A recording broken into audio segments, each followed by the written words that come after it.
Attention residents, welcome to the lottery spin Last Paradise.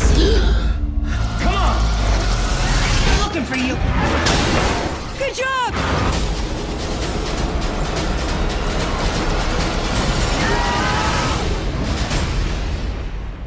Hello दोस्तों, welcome back to the my channel. आज मैं आप लोगों के लिए एक sci-fi mystery thriller movie the island explain करूंगा, जिसे 2005 में रिलीज किया गया था। दोस्तों, मूवी की कहानी काफी ज्यादा अलग और बेहतरीन है, इसीलिए मैं रिक्वेस्ट करूंगा कि आप इस वीडियो को अंत तक जरूर देखें। तो चलिए दोस्तों, ज्यादा समय ना गुजारते हुए शुरू करते हैं आज के एक्सप्लेनेशन को। मूवी की शुरुआत में हम मूवी के लीडिंग कैरेक्टर लिंकन और जॉर्डन को देखते हैं, जो कि समुद्र के बीच किसी आइलैंड पर एक एडवांस शिप पे होते हैं। ये दोनों आपस में वक्त गुजार ही रहे होते हैं कि तभी वहां पे अचानक ज़ॉम्बीज़ जैसे दिखने वाले लोग लिंकन के ऊपर हमला कर देते हैं। वहीं दूसरी तरफ हम जॉर्डन को देखते हैं, जिसे देख करके ऐसा लगता है जैसे कि वो कोई प्रोजेक्टर हो। वहीं हम लिंकन को देखते हैं, जो कि पानी में गिर चुका था। वहां पे लिंकन को कुछ विजन आने शुरू होते हैं, जिसमें वो देखता है कि कुछ लोग मिल करके उसे जॉर्डन से दूर करने की कोशिश कर रहे थे। वहीं दूसरी तरफ लिंकन के दिमाग में ढेर सारी यादें चल रही थी। तभी अचानक लिंकन को अपने ही विजन में किसी की आवाज सुनाई देती है, जो कि उसे बताता है कि वो बहुत ही खास है। लेकिन तभी अचानक लिंकन अपनी नींद से जग जाता है और अब हमें पता चलता है कि ये लिंकन का एक बुरा सपना था। यहाँ पर ये सपना लिंकन को काफी दिनों से आ रहा था, जिसकी वजह से लिंकन अब परेशान हो चुका था। वहीं अब लिंकन के उठने के बाद हम देख पाते हैं कि वो किसी हाईली एडवांस रूम में होता है, क्योंकि यहाँ पे लिंकन को जो सपना आया था उसके जरिए वहाँ पे लगे एआई ने उसके दिमाग में किसी गड़बड़ी का पता कर लेता है और तुरंत ही डॉक्टर की अपॉइंटमेंट फिक्स कर देता है।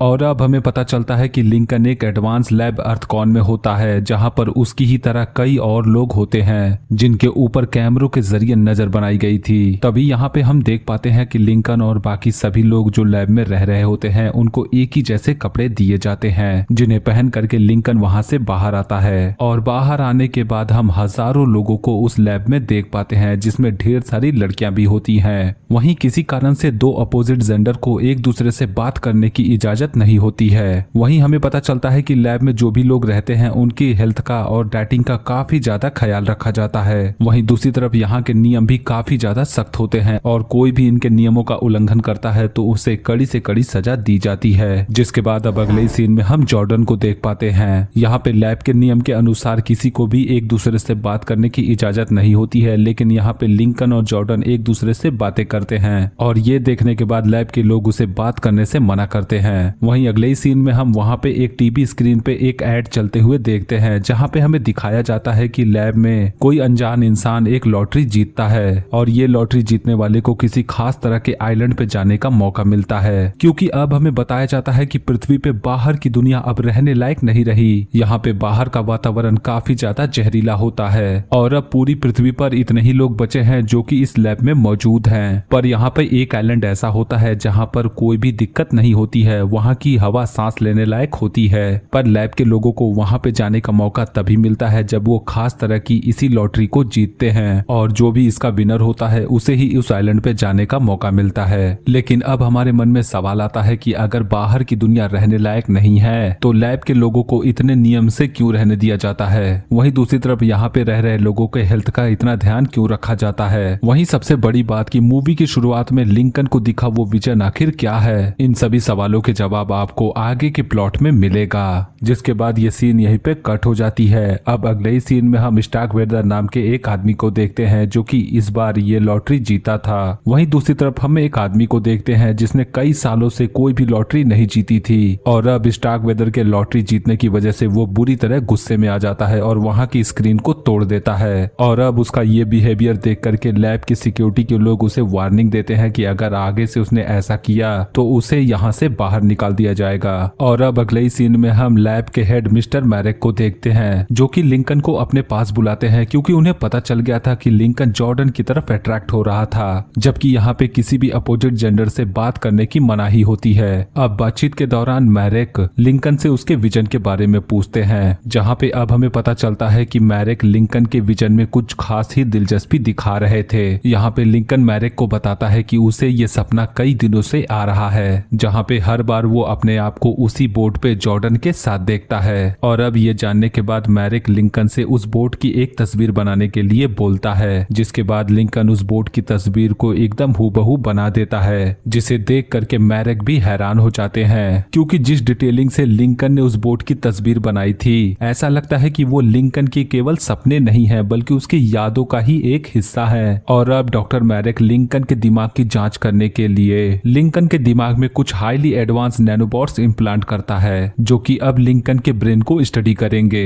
जिसके बाद ये सीन यहीं पे कट हो जाती है। अब अगले ही सीन में हमें लैब के बारे में और भी चीजें पता चलती हैं, जहाँ पे हमें दिखाया जाता है कि लैब में रह रहे लोग किसी तरीके की एक्सपेरिमेंट पे काम कर रहे थे, जहाँ पे वो कई लोगों के ब्रेन को मॉनिटर करते हैं। वहीं दूसरी तरफ लैब के अंदर कुछ छोटे छोटे पाइप होते हैं, जिसमें लैब के लोग हमेशा कुछ प्रोटीन और न्यूट्रिशन को इंजेक्ट करते हैं। अब ये देखने के बाद हमारे मन में सवाल आता है कि आखिर ये पाइप जाते कहाँ है और यहाँ पे किस तरीके का प्रोटीन और न्यूट्रिशन यहाँ पे इंजेक्ट किया जा रहा था। इन सभी सवालों के जवाब आपको कुछ ही देर में मिल जाएंगे। वहीं अगले ही सीन में हम लिंकन को देखते हैं, जिसे ये सब कुछ करना काफी अजीब लगता है और उसके मन में हमेशा ये सवाल आता है कि आखिर इस लैब में चल क्या रहा है और इस लैब में हम पपेट की तरह क्यों कैद हैं। वहीं अब लिंकन की नजर लैब में एक आदमी पे पड़ती है, जो कि काफी अजीब रिएक्ट कर रहा था। लिंकन यहाँ पे उस आदमी के बारे में लैब के लोगों से पूछता है, तो यहाँ पे लैब के लोग बताते हैं कि इसे बाहर से लाया गया है। और ये बात सुनकर के लिंकन को भी काफी अजीब लगता है, क्योंकि अगर बाहर की दुनिया रहने लायक नहीं है तो आखिर इन लोगों को कहाँ से लाया जाता है। वहीं अगले ही सीन में हमें पता चलता है कि जब भी यहाँ पे कोई लड़की प्रेग्नेंट होती है तब उसे भी उसी आइलैंड पे जाने का मौका मिलता है। और इस बार ये मौका लीमा नाम की एक लड़की को मिलता है, क्योंकि वो प्रेग्नेंट होती है। लेकिन लीमा को देखने के बाद हमारे मन में सवाल आता है कि अगर ये लोग अपोजिट जेंडर को एक दूसरे से बात तक नहीं करने देते हैं तो कोई भी यहाँ पे कैसे प्रेग्नेंट हो जाता है। इस सवाल का जवाब भी आपको आगे मिलेगा।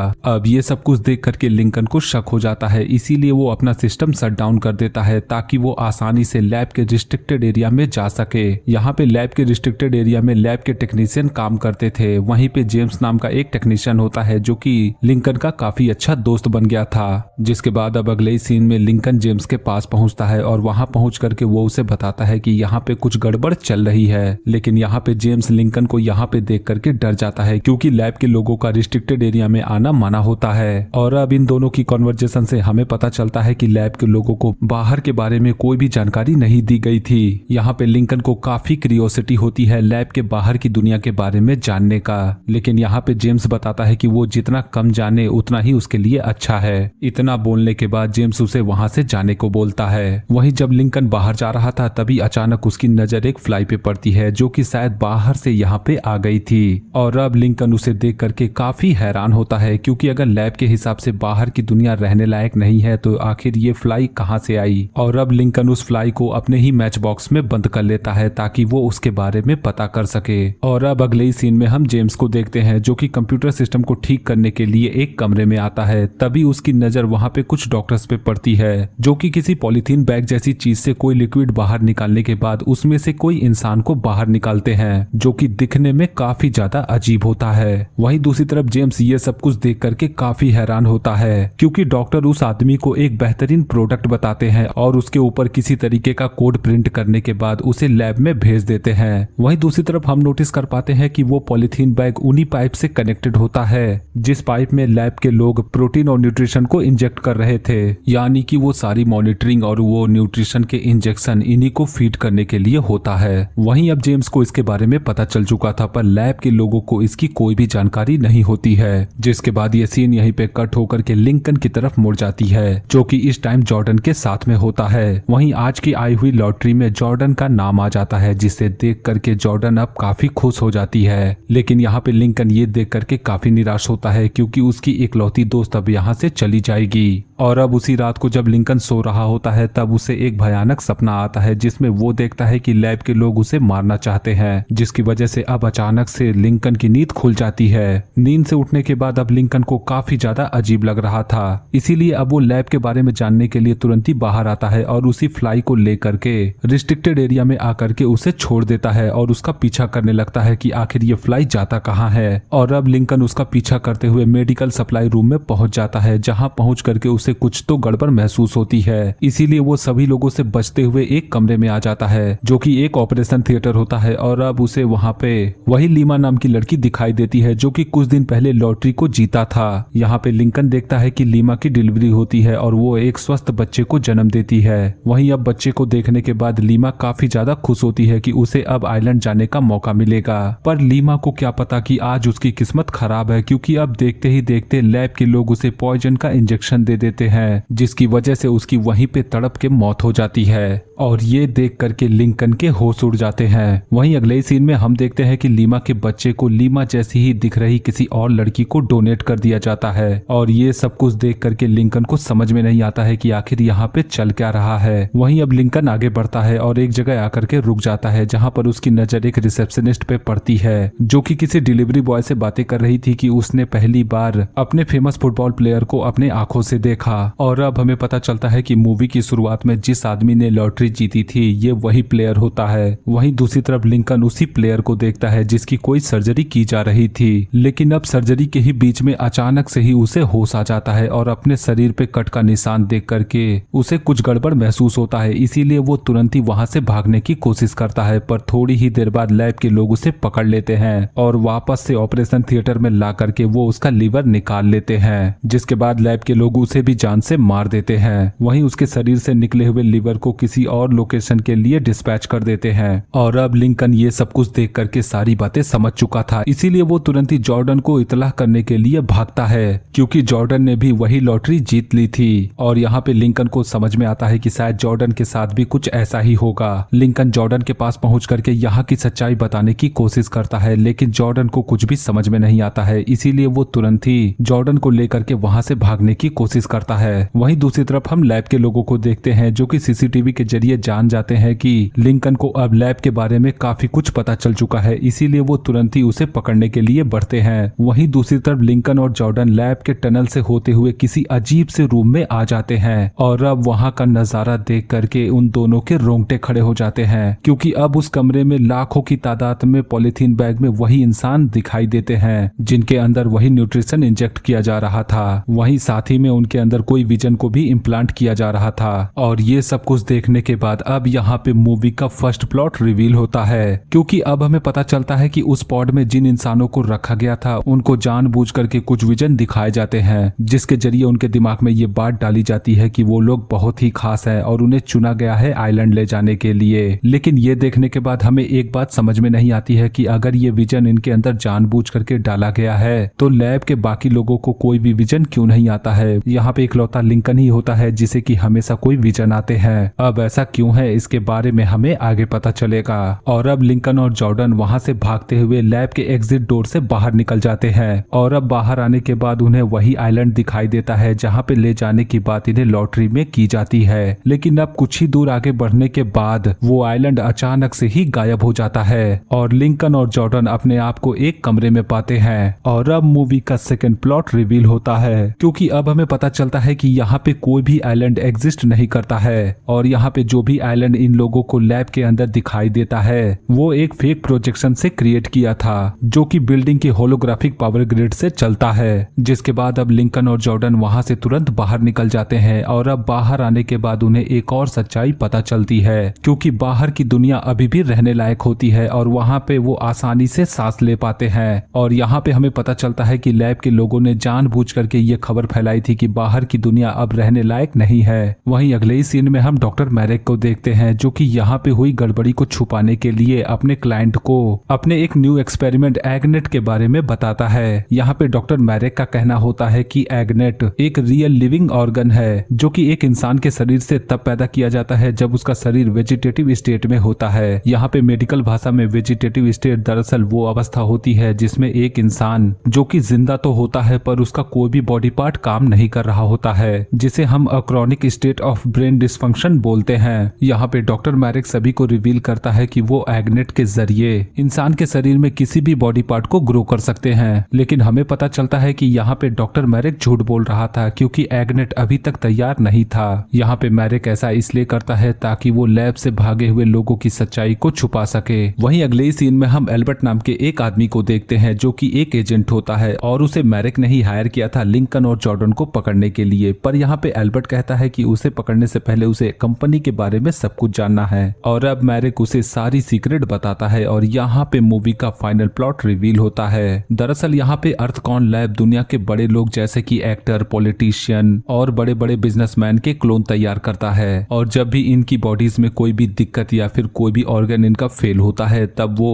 इनके ऑर्गन को उनके क्लोन के बॉडी पार्ट से बदल देते हैं। वहीं दूसरी तरफ ऑर्गन के मिलने के बाद उन क्लोन्स को मार दिया जाता है। फॉर एग्जाम्पल अगर आपने ध्यान दिया होगा तो लीमा नाम की लड़की के प्रेग्नेंट होने के बाद उसे लॉटरी का लालच दिया जाता है, जिसके बाद ऑपरेशन थिएटर में उसकी डिलीवरी की जाती है और बच्चे के मिलने के बाद उसे पॉइजन से मार दिया जाता है और उस बच्चे को उनके रियल ओनर को डोनेट कर दिया जाता है। वहीं हमें एक और बात पता चलती है कि कंपनी ने पहले डायरेक्टली ही एग्नेट बनाने की कोशिश की जिसके जरिए वो किसी भी इंसान के बॉडी पार्ट को रीग्रो कर सकते थे, लेकिन वो लोग इसमें कामयाब नहीं हुए और लोगों के ऑर्गन फेल होने लगे, इसीलिए उन्हें क्लोन का सहारा लेना पड़ा और कंपनी के लोग उन क्लोन को तब तक ग्रो करते हैं जब तक कि उनके सारे ऑर्गन एक्टिव ना हो जाएं और पूरी तरह ग्रो होने के बाद यही क्लोन यहाँ पे एज अ वर्कर काम किया करते हैं। वहीं दूसरी तरफ क्लोन के अंदर भी इमोशन होता है जिस वजह से वो लोग इंसानों की तरह ही सोच और समझ सकते हैं, इसीलिए कंपनी के लोगों को पता होता है कि एक समय आने के बाद क्लोन उनसे बाहर की दुनिया के बारे में कई सवाल करेंगे। इसीलिए जानबूझ करके लैब के लोगों ने ये खबर फैला दी कि बाहर की दुनिया अब रहने लायक नहीं है। यहाँ पे मैरिक बताता है कि लिंकन दरअसल famous boat designer Tom Lincoln का क्लोन है जो कि कुछ सालों में ही लंग कैंसर से मरने वाला है। वहीं जॉर्डन फेमस एक्ट्रेस सैरा जॉर्डन का क्लोन है जो कि एक एक्सीडेंट के बाद कोमा में होती है और उसे कई सारे ऑर्गन ट्रांसप्लांट की जरूरत होती है। यहाँ पे अर्थकॉन लैब उन सभी के क्लोन को तैयार करके उन्हें ऑर्गन सप्लाई करती है, लेकिन इस एक्सपेरिमेंट के बारे में बाहर की दुनिया और उनके क्लाइंट को भी पता नहीं होता है क्योंकि यहाँ पे डॉक्टर मैरिक अपनी एक्सपेरिमेंट में कई सारे नियम को तोड़ रहे होते हैं। वहीं इनके क्लाइंट बहुत ही हाई प्रोफाइल होते हैं और अगर उन्हें ये बात पता चलती है कि उनके ऑर्गन किसी इलीगल एक्सपेरिमेंट से आ रहे हैं तो उनका नाम खराब हो जाएगा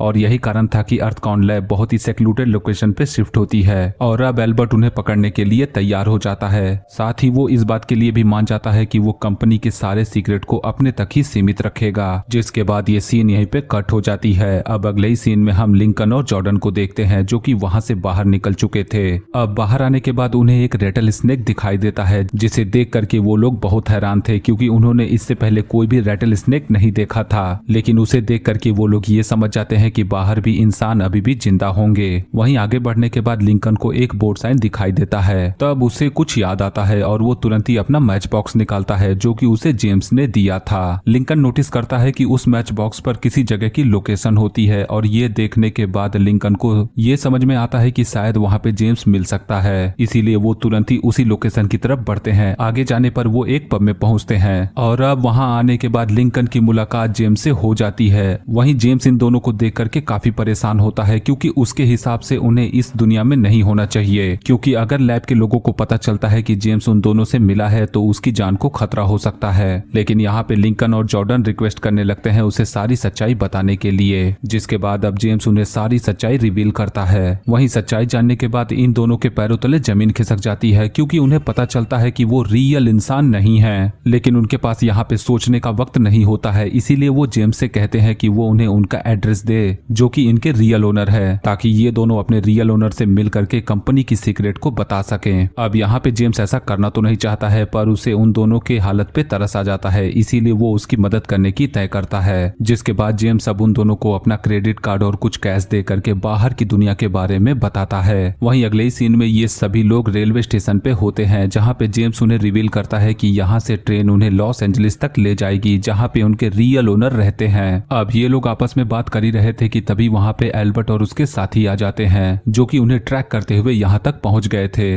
वो लोग इनके ऊपर हमला करते हैं और इस हमले में बेचारा जेम्स मारा जाता है। वहीं लिंकन और जॉर्डन इनके हमले से बच करके किसी तरह ट्रेन में बैठ जाते हैं और वहां से लॉस एंजलिस के लिए निकल पड़ते हैं। अब कुछ घंटों के सफर के बाद वो लोग लॉस एंजलिस पहुंच जाते हैं और उनके पहुंचने के बाद हम देख पाते हैं कि अब दुनिया काफी ज्यादा बदल चुकी थी। अब वहां पे पहुंचने के बाद जॉर्डन पहली बार अपने रियल ओनर को एडवर्टाइजमेंट के जरिए नोटिस करती है। वहीं दूसरी तरफ हम लिंकन को देखते हैं जो कि फोन डायरेक्टरी और इंटरनेट की मदद से टॉम लिंकन को ढूंढ रहा था। वहीं जॉर्डन फोन डायरेक्टरी की मदद से अपने रियल ओनर के घर पे फोन लगाती है, जिसके जरिए उसे उसके एक्सीडेंट के बारे में पता चलता है। वहीं उसे ये भी पता चलता है कि उसका एक छोटा बेटा भी है जो कि जॉर्डन को देख करके तुरंत पहचान जाता है। लेकिन तभी एल्बर्ट वहां पे पहुंच जाता है और उनके ऊपर हमला कर देता है, जिसके बाद ये सभी लोग वहां से भागते हैं और काफी लंबे एक्शन सीन के बाद ये लोग एक बार फिर से एल्बर्ट से बचने में कामयाब हो जाते हैं। वहां से बचने के बाद ये दोनों तुरंत ही टॉम लिंकन के घर पहुंचते हैं और अब उनका रियल ओनर अपने ही क्लोन को देख करके और उनकी कहानी को सुन करके बहुत हैरान होता है। लेकिन यहाँ पे उसको ये मंजूर नहीं होता है कि उसकी मौत लंग कैंसर से हो जाए, इसीलिए टॉम उससे झूठ बोलता है कि वो उसकी मदद करने को तैयार है। लेकिन ये चुपके से इन दोनों के यहाँ पे होने की खबर लैब को दे देता है। वहीं अगले सीन में हम डॉक्टर मैरेक को देखते हैं जिसे ये बात खाई जा रही थी कि आखिर लिंकन को ही वो बोट के सपने क्यों आते हैं, जबकि उन्होंने बोट की कोई भी जानकारी उनके दिमाग में नहीं फिट की। और अब माइक्रोबॉट सेंसर की रिपोर्ट आने के बाद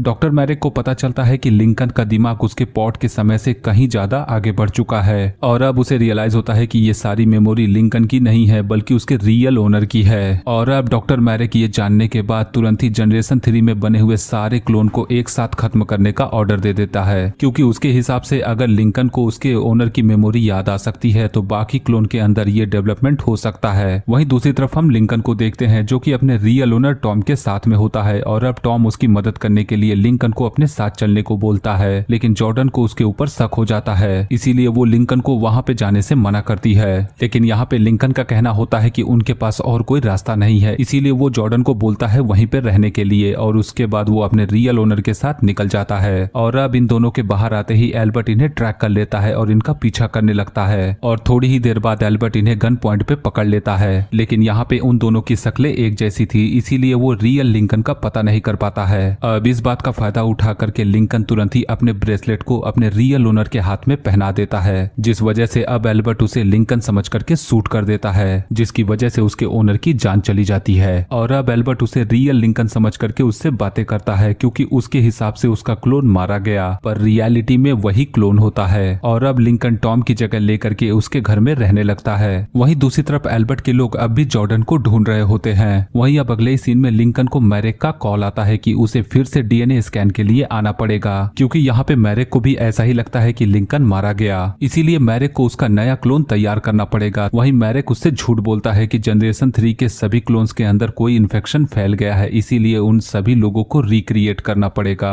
और ये सुनने के बाद अब लिंकन को समझ में आता है कि मैरेक उन सभी क्लोन्स को खत्म करने वाला है। अब यहाँ पे लिंकन उन सभी लोगों को मरता नहीं देख सकता है, इसीलिए वो रियल लिंकन बन करके लैब की तरफ निकल जाता है। वहीं दूसरी तरफ जॉर्डन भी जानबूझ करके पकड़े जाने का बहाना बनाती है ताकि वो भी लैब में आसानी से पहुंच सके। वहीं दूसरी तरफ मैरेक ने रियल लिंकन की बॉडी को भी लैब में लाया होता है और अब जांच के दौरान टॉम के गलत हाथों में टैग बंधा हुआ देख करके अब मैरेक के होश उड़ जाते हैं, क्योंकि उसे भी पता चलता है कि ये बॉडी उसके क्लोन की नहीं बल्कि रियल लिंकन की है। अब इस बात का पता चलते ही वो तुरंत ही लिंकन को पकड़ने के लिए भागता है, पर इससे पहले लिंकन जॉर्डन के साथ मिलकर के लैब के सभी लोगों को बचाने के लिए निकल पड़ता है। वहीं अगले सीन में हम एल्बर्ट को देखते हैं जो कि जॉर्डन से मिलने के बाद ये रियलाइज कर पाता है कि डॉक्टर मैरेक गलत कर रहे थे, क्योंकि यहाँ पे भले ही सभी लोग क्लोन थे लेकिन उनके अंदर भी इंसान जैसे ही खूबी होती है, इसीलिए अब एल्बर्ट भी लिंकन और जॉर्डन का साथ देता है। और अब जॉर्डन एल्बर्ट के साथ मिलकर के लैब के सभी लोगों को बचाने के लिए निकल पड़ती है। वहीं दूसरी तरफ लिंकन लैब के होलोग्राफिक पावर ग्रिड को क्रैश करने की कोशिश करता है ताकि वहां पे मौजूद सभी लोगों को आइलैंड की सच्चाई पता चल जाए। वहीं दूसरी तरफ मैरेक के लोग लैब के लोगों को मारने ही वाले होते हैं, पर तभी जॉर्डन और एल्बर्ट वहां पहुंच करके सभी को बचा लेते हैं। वहीं होलोग्राफिक पावर ग्रिड के खराब होते ही सभी को आइलैंड की सच्चाई पता चल जाती है। वहीं दूसरी तरफ हम मैरेक को देखते हैं जो कि लिंकन को ढूंढते हुए वहां पे पहुंच जाता है और अब उन दोनों में काफी देर तक लड़ाई होती है जिसमें मैरेक भी मारा जाता है, जिसके बाद लिंकन और जॉर्डन सभी लोगों को लेकर के लैब के बाहर आ जाते हैं और फाइनली पहली बार लैब के सभी लोग बाहर की दुनिया को देख पाते हैं। और ये देख करके लिंकन और जॉर्डन भी काफी खुश होते हैं, जिसके बाद अब मूवी की कहानी लिंकन के उसी सपने की तरफ मुड़ जाती है जहां पे हम लिंकन और जॉर्डन को उसी बोट पे देखते हैं जो कि लिंकन अपने सपने में हमेशा देखा करता था।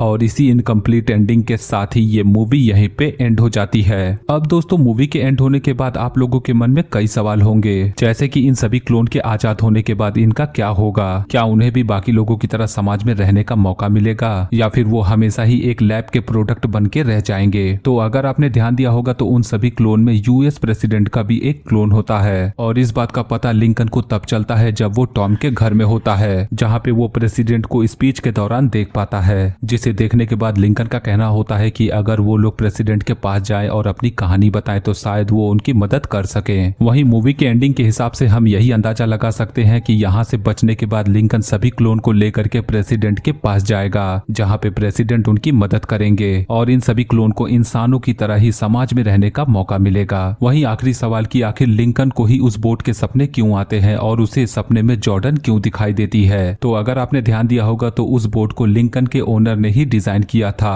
वहीं वो जॉर्डन को अपने सपने में इसलिए देख पाता है क्योंकि लैब में रहते दौरान एक जॉर्डन ही होती है जो कि लिंकन से बातें करती थी, जो शायद लिंकन जॉर्डन को पसंद करता था और उसे पाने की इच्छा रखता था और यही कारण था कि उसे जॉर्डन उस बोट के साथ सपने में दिखाई देती है। तो दोस्तों ये थी मेरी द आइलैंड मूवी की एक्सप्लेनेशन। मैं उम्मीद करता हूँ कि आपको ये एक्सप्लेनेशन पसंद आई होगी। वीडियो अच्छी लगी हो तो वीडियो को लाइक जरूर करें और इसी तरीके की बेहतरीन कंटेंट देखने के लिए हमारे चैनल को जरूर सब्सक्राइब करें। मिलूंगा आपसे अगली वीडियो में और आज की वीडियो में बस इतना ही। वीडियो अच्छा लगे तो वीडियो को लाइक और शेयर जरूर करें और आने वाली वीडियोस की नोटिफिकेशन पाने के लिए हमारे चैनल को जरूर सब्सक्राइब करें। मिलूंगा आपसे अगली वीडियो में, तब तक के लिए गुड लक।